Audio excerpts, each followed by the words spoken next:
गोली या pellet gun या टीयर गैस किसके आदेश पे चले, तो जिसके आदेश पे चले उसको होम मिनिस्टर पे कार्रवाई करें। इस संबंध में मुझे बोलने का मौका नहीं मिला, पार्लियामेंट में कम समय मिला, अदरवाइज मैं वो सारी बातें रखता जो सुझाव भी हमारे पास थे। यूपी में जो गोली चली थी कार सेवकों को, वो फलाने व्यक्ति ने चलवाई, फलाने मिनिस्टर ने चलवाई।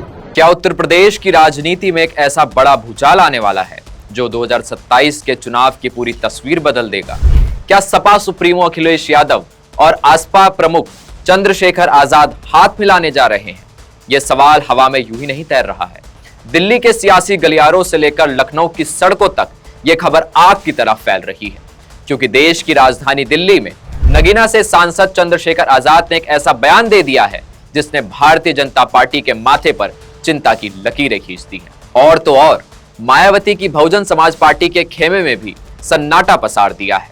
आखिर चंद्रशेखर आजाद ने अयोध्या के ऐतिहासिक कार सेवक मुद्दे को लेकर मुलायम सिंह यादव और समाजवादी पार्टी का बचाव क्यों किया? क्या यह सिर्फ एक राजनीतिक बयान है या 2027 में यूपी की गद्दी पलटने का बड़ा मास्टर स्ट्रोक? सीधी बात में आज इसी सियासी समीकरण की परतें हम खोलने जा रहे हैं। सीधी बात में सबसे पहले समझिए कि आखिर हुआ क्या है। हाल ही में दिल्ली के जंतर मंतर पर छात्र प्रदर्शन के दौरान पुलिस की कार्रवाई को लेकर काफी हंगामा हुआ। सांसद चंद्रशेखर आजाद ने इस मुद्दे पर केंद्र सरकार और दिल्ली पुलिस को सीधे कटघरे में खड़ा किया। उन्होंने साफ साफ कहा, दिल्ली पुलिस केंद्रीय गृह मंत्रालय के अधीन आती है, इसलिए जवाबदेही सीधे गृह मंत्री अमित शाह की तय होनी चाहिए। तो जब आप राजनीतिक फायदे के लिए इस तरह की बातें करते हैं तो जवाबदेही आपकी भी बनती है कि गोली या पैलेट गन या टीयर गैस किसके आदेश पे चले, तो जिसके आदेश पे चले उसको होम मिनिस्टर पे कार्रवाई करें। इसका जवाबदेही तो तय होनी चाहिए ना। बच्चों को चोट लगी है, हिंसा हुई है, बहुत बड़ी घटना हो सकती है, स्टैम्पेड हो सकता था, जिस तरह से बहुत कम जगह पर लाठीचार्ज हुआ, महिलाओं के साथ जो हुआ, क्या उसको भुला दें? इस संबंध में मुझे बोलने का मौका नहीं मिला, पार्लियामेंट में कम समय मिला, अदरवाइज मैं वो सारी बातें रखता जो सुझाव भी हमारे पास थे। लेकिन इसके ठीक बाद चंद्रशेखर आजाद ने एक ऐसा उदाहरण दिया जिसने पूरी राजनीतिक बहस का रुख ही मोड़ दिया। उन्होंने 1990 के दशक में अयोध्या में कार सेवकों पर हुई पुलिस फायरिंग का जिक्र किया। चंद्रशेखर आजाद ने कहा, अगर आज ये कहा जा रहा है कि मौजूदा गृह मंत्री ने पुलिस को गोली चलाने के आदेश नहीं दिया था, तो ये कहना बिल्कुल गलत नहीं होगा कि उस समय के मुख्यमंत्री या मंत्री ने आदेश दिया था। फैसला किसने लिया, ये रिकॉर्ड में साफ होना चाहिए। किसी भी बात के लिए रिस्पॉन्सिबिलिटी तो तय होगी, ये भी सही है, इसमें कोई दो राय नहीं है कि जो दिल्ली पुलिस है, पैरामिलिट्री फोर्स है, वो होम मिनिस्ट्री के अंदर है। कई बार आप कहते हैं कि भाई यूपी में जो गोली चली थी कार सेवकों को, वो फलाने व्यक्ति ने चलवाई, फलाने मिनिस्टर ने चलवाई। अगर वो बात गलत है कि मिनिस्टर ने नहीं चलवाई, तो फिर आप यूपी में भी इस बात का प्रचार करते हो कि उन्होंने चलवा दी थी गोली। इसका मतलब एडमिनिस्ट्रेशन के लोग मौके के आधार पर गोली चलवाते हैं। गौर कीजिए इन शब्दों पर। उत्तर प्रदेश का हर राजनीतिक विश्लेषक जानता है कि दशकों से भाजपा कार सेवक फायरिंग मुद्दे पर समाजवादी पार्टी और मुलायम सिंह यादव को घेरती आई है, और आज उसी मुद्दे पर एक बड़ा दलित चेहरा बनकर उभरे चंद्रशेखर आजाद समाजवादी पार्टी की ढाल बनकर सामने खड़े हो गए हैं। अब सवाल उठता है, सीधी बात के दर्शकों के लिए इस बयान का असली मतलब क्या है? क्या चंद्रशेखर आजाद सिर्फ पुलिस जवाबदेही की बात कर रहे थे, या फिर यह अखिलेश यादव को भेजा गया एक सीधा और कड़ा राजनीतिक संदेश है? याद कीजिए 2022 के यूपी विधानसभा चुनाव में भी अखिलेश और चंद्रशेखर के बीच गठबंधन की बात चली थी, लेकिन सीटों के तालमेल पर बात बिगड़ गई। फिर 2024 के लोकसभा चुनाव में भी नगीना सीट को लेकर दूरियां दिखी थी, लेकिन राजनीति में न कोई परमानेंट दोस्त होता है और ना ही कोई परमानेंट दुश्मन। नगीना से निर्दलीय अपनी ताकत पर चुनाव जीत कर आए चंद्रशेखर आजाद ने साबित कर दिया कि पश्चिमी यूपी के युवा दलितों में उनका अपना एक मजबूत जनाधार है। और अब 2027 का चुनाव नजदीक आ रहा है। अखिलेश यादव का पीडीए यानी पिछड़ा, दलित और अल्पसंख्यक फॉर्मूला बिना एक मजबूत दलित चेहरे के अधूरा माना जा रहा है, और चंद्रशेखर का यह बयान इसी पीडीए फॉर्मूले को मजबूती देने की तरफ पहला बड़ा कदम माना जा रहा है। आइए सीधी बात में इन दो प्रमुख चेहरों के राजनीतिक कद को समझते हैं। एक तरफ हैं अखिलेश यादव, उत्तर प्रदेश के पूर्व मुख्यमंत्री और राज्य की सबसे बड़ी विपक्षी पार्टी समाजवादी पार्टी के प्रमुख। 2024 के चुनाव में अपनी रणनीतिक घेराबंदी से उन्होंने यह साबित कर दिया था कि वे बीजेपी के विजय रथ को रोकने का दम रखते हैं। दूसरी तरफ हैं चंद्रशेखर आजाद, भीम आर्मी के संस्थापक, आजाद समाज पार्टी के अध्यक्ष और अब नगीना से सांसद। सड़कों से लेकर संसद तक आक्रामक और संघर्षशील राजनीति के लिए जाने जाने वाले नेता। मायावती की बीएसपी के कमजोर पड़ने के बाद उत्तर प्रदेश के दलित युवाओं के बीच चंद्रशेखर एक नई उम्मीद बनकर उभरे हैं। सोचिए, जब अखिलेश यादव का संगठनात्मक ढांचा और चंद्रशेखर आजाद की युवाओं में आक्रामक पैठ एक साथ मिल जाए तो उत्तर प्रदेश का सियासी तापमान कहां पहुंचेगा। चलिए सीधे बात में अब आपको सीटों का पक्का गणित समझाते हैं। उत्तर प्रदेश विधानसभा में कुल 403 सीटें हैं और राज्य में दलित मतदाताओं की आबादी लगभग 21% से 22% है।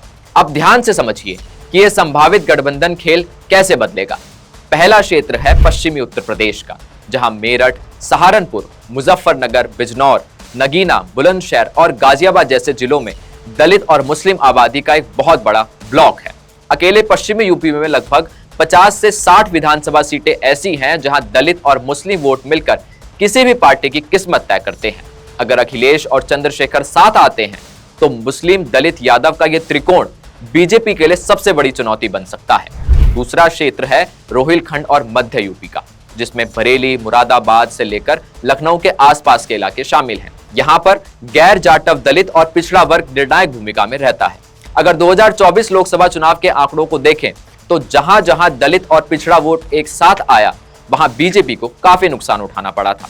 अगर 2027 में यह गठबंधन औपचारिक रूप लेता है तो 403 में से कम 80 से 100 सीटों पर सीधा असर पड़ेगा। सीधी बात में अब सबसे बड़ा सवाल, इस पूरे घटनाक्रम से मायावती और उनकी पार्टी बीएसपी पर क्या असर पड़ेगा। आइए आपको बताते हैं इस विषय पर ONOG media editor in chief Neeraj Sharma का क्या कहना है। एक बड़ी चुनौती होती है मायावती के सामने अगर असपा और अखिलेश यादव यानी चंद्रशेखर आजाद और अखिलेश यादव का गठबंधन हो जाता है। लेकिन मायावती कोई नई नेता नहीं है जो उनके सामने चुनौतियां आएंगी तो वो परेशान हो जाएंगे। यह समझना बेहद ज़रूरी है। मायावती 4 बार की मुख्यमंत्री रही हैं उत्तर प्रदेश की। बहुजन समाज पार्टी जैसा एक विशाल और बड़ी पार्टी का नेतृत्व करती हैं, दलितों की नुमाइंदगी करती हैं और सबसे बड़ी बात कि जो जिस डर की आप बात कर रहे हैं कि चंद्रशेखर आज़ाद के आने से कितनी परेशानी होगी, तो मुझे नहीं लगता कि बहुत ज़्यादा परेशानी होगी। हाँ, पश्चिमी यूपी में चंद्रशेखर आज़ाद कहीं ना कहीं उनके लिए एक बड़ी चुनौती है, लेकिन यूपी इतना छोटा नहीं है। आपको समझना होगा कि चंद्रशेखर आज़ाद से मुकाबला करने के लिए ही मायावती ने अपने भतीजे आकाश आनंद को जिम्मेदारी दी है। आकाश आनंद इन दिनों संगठन का काम देख रहे हैं, कोऑर्डिनेटर की भूमिका में है, नंबर 1। दूसरा, अगर युवाओं की बात करते हैं तो चंद्रशेखर आज़ाद के सामने आकाश आनंद होंगे। वही भाषा, वही शैली, लेकिन दोनों की शैली में एक बड़ा फ़र्क है। चंद्रशेखर आज़ाद आक्रामक नज़र आते हैं, सड़क पर आकर के कई बार ड्रामा करते हैं, प्रदर्शन करते हैं। आकाश आनंद सधे हुए लहजे में पढ़े लिखे लोगों की तरह बात करते हैं। तो शैली अलग हो सकती है लेकिन लहजा जो है एक तरह का है और सबसे बड़ा फोकस है दलित वोटरों पर नज़र।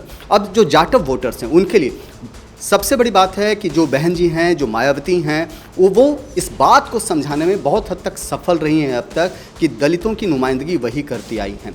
जो पार्टी, छोटे दल अगर कोई दलितों के नाम पर वोट बैंक बनाने की बात कर रहा है या वोटरों को रिझाने की बात कर रहा है तो मायावती साफ कहती हैं कि उनके दिल में कुछ और है और दिमाग में कुछ और है। मायावती यहाँ भी उस हडल को बहुत हद तक पार कर सकती हैं क्योंकि चंद्रशेखर आज़ाद अभी भी छोटे कद के नेता हैं इन कंपैरिजन टू मायावती। क्योंकि अगर वोट फैक्टर्स की बात करें तो पश्चिमी यूपी में छोटा मोटा जनाधार तो है चंद्रशेखर आज़ाद के पास, लेकिन अगर पूरे यूपी की बात करें तो आज भी 10% से ज़्यादा वोट बैंक पर मायावती का कब्जा है। दूसरा, वो एक चीज़ और कर सकती हैं कि अगर यादवों के साथ दलितों के गठजोड़ की बात कर सकती हैं तो गेस्ट हाउस कांड मत भूलिए, मायावती दोबारा से उसकी याद दिला सकती हैं। वो ज़रूर बताएंगी और हर बार बताएंगी कि कैसे जब जब यादवों की सरकार रही, चाहे वो मुलायम सिंह यादव की सरकार रही या अखिलेश यादव की सरकार रही, तो किस तरीके से दलितों को अपमानित होना पड़ा है। इसलिए बहुत बड़ी चुनौती बनकर के चंद्रशेखर आज़ाद अगर अखिलेश के साथ गठबंधन में आते भी हैं तो बड़ी चुनौती नहीं मानी जा सकती है। हाँ, अलबत्ता कुछ सीटों पर वो नुकसान जरूर कर सकते हैं क्योंकि जो पीडीए का जो फॉर्मूला है अखिलेश यादव का कि पिछड़ा, दलित और अल्पसंख्यक, अगर इसमें थोड़ी बहुत बढ़ोतरी होती है तो मायावती के लिए एक मुश्किल हो सकता है। लेकिन मायावती के पास उसका जो कार्ड है वो यही कि वो दलितों की सबसे बड़ी हमदर्द नेता हैं और दलितों की आवाज़ उठाने में मायावती का कोई सानी नहीं है। जी। अब सवाल ये खड़ा होता है कि क्या भारतीय जनता पार्टी इस पूरे घटनाक्रम को चुपचाप देखती रहेगी? जी अभिषेक, बहुत वाजिब सवाल आप पूछ रहे हैं कि भारतीय जनता पार्टी इस तरह का जो डुअल टोन बनकर के जो नेता आ रहे हैं, जैसे अखिलेश यादव और आज़ाद समाज पार्टी के अध्यक्ष चंद्रशेखर आज़ाद अगर जुड़ते हैं तो भारतीय जनता पार्टी के पास इसका क्या काट है। देखिए, जहां जाति की राजनीति होती है, जहां धर्म की राजनीति होती है, वहां भारतीय जनता पार्टी राष्ट्रवाद की राजनीति करती है। भारतीय जनता पार्टी हर बार कहती है कि देश सबसे ऊपर है। इसलिए कहीं ना कहीं अगर अल्पसंख्यकों की राजनीति अखिलेश करते हैं, कि मुसलमानों की राजनीति अखिलेश करेंगे, तो भारतीय जनता पार्टी के पास उसका हिंदू कार्ड रखा हुआ है। अगर चंद्रशेखर आज़ाद आते हैं और दलितों की बात करते हैं, तो दलितों में केवल जाटव नहीं है, जो गैर जाटव जो दलित हैं उनका कोर वोट बैंक पर भारतीय जनता पार्टी की नज़र रहती है और हमेशा से रही है। लोध की राजनीति भारतीय जनता पार्टी करते आई है, या बाकी की कोई भी जो वाल्मीकि समाज की राजनीति भारतीय जनता पार्टी करते आई है। तो ऐसा नहीं कि केवल जाटव वोटों पर ही भारतीय जनता पार्टी की नज़र है, उसके अलावे भी जो गैर दलित जो गैर जाटव वोट है उस पर भारतीय जनता पार्टी की नज़र है। दूसरा, एक सबसे बड़ा Trump card Bharatiya Janata party ने अपने पास रखा हुआ है और उस ट्रम्प कार्ड का नाम है मायावती। मायावती चंद्रशेखर आज़ाद से ज़्यादा बड़ी नेता हैं। जाटव कोर वोट बैंक में सबसे बड़ी अगर कोई नेता मानी जाती है तो वो मायावती हैं। तो चंद्रशेखर आज़ाद के कार्ड के लिए उनके सामने मायावती है। अखिलेश के कार्ड के लिए अल्पसंख्यकों की जो पीडीए की जो राजनीति अखिलेश कर रहे हैं, उसके लिए राष्ट्रवाद की राजनीति भारतीय जनता पार्टी करने जा रही है। और अगर पश्चिमी यूपी की बात करें, देखिए उत्तर प्रदेश को अलग अलग जोन में बांट करके देखना बहुत ज़रूरी है।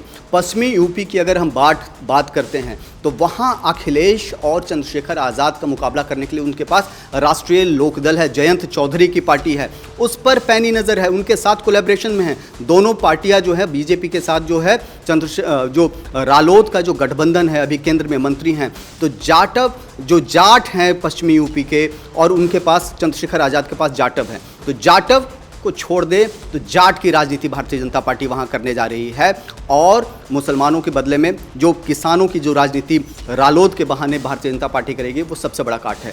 और अगर पूर्वी यूपी में आते हैं तो ओम प्रकाश राजभर जैसे, निषाद पार्टी जैसे, कई संजय निषाद जैसे नेता हैं उनके पास, जो अल्पसंख्यक और पिछड़े लोग जो हैं, जो जातियां हैं, उसकी राजनीति। तो भारतीय जनता पार्टी के पास मैसिव कलर है, अलग अलग जोन में अलग अलग तरीके से, और यही वजह है कि भारतीय जनता पार्टी लगातार चुनाव जीतते आई है। ये दूसरा टर्म है योगी आदित्यनाथ का। अगर तीसरा टर्म में भी अगर वो चुन करके आते हैं तो कोई बहुत बड़ी अतिशयोक्ति नहीं होनी चाहिए, क्योंकि योगी जानते हैं या बीजेपी जानती है कि कैसे मतदाताओं को लुभाना है और कैसे अखिलेश और चंद्रशेखर आज़ाद जैसे नेताओं पर चोट करना है। तो सीधी बात में अब समय है पर्दे के पीछे छिपी असली सच को जानने का। राजनीति में कोई भी बयान बिना वजह नहीं दिया जाता।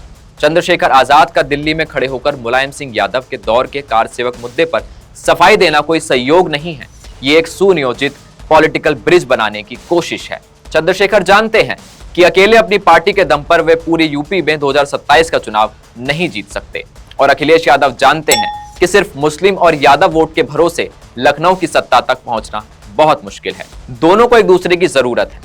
अगर ये केमिस्ट्री रंग लाती है तो 2027 में उत्तर प्रदेश का चुनाव सिर्फ दो ध्रुवों के बीच होगा, एक तरफ एनडीए और दूसरी तरफ पीडीए गठबंधन, जिसमें सपा, असपा और कांग्रेस का साथ देखने को भी मिल सकता है। उत्तर प्रदेश की राजनीति हमेशा से देश की दिशा तय करती आई है। कहते हैं कि दिल्ली की सत्ता का रास्ता लखनऊ से होकर ही गुजरता है। आज यूपी का आम नागरिक चाय की टपरियों से लेकर गांव के चौपालों तक यही चर्चा कर रहा है कि क्या यह नया मोड़ यूपी के नौजवानों, किसानों और वंचितों को नई दिशा दिखाएगा। क्या अखिलेश यादव और चंद्रशेखर आजाद अपने पुराने मतभेदों को भूलकर एक मंच पर साथ आएंगे, या फिर एनडीए का मजबूत किला इस नई सियासी घेराबंदी को एक बार फिर ध्वस्त कर देगा?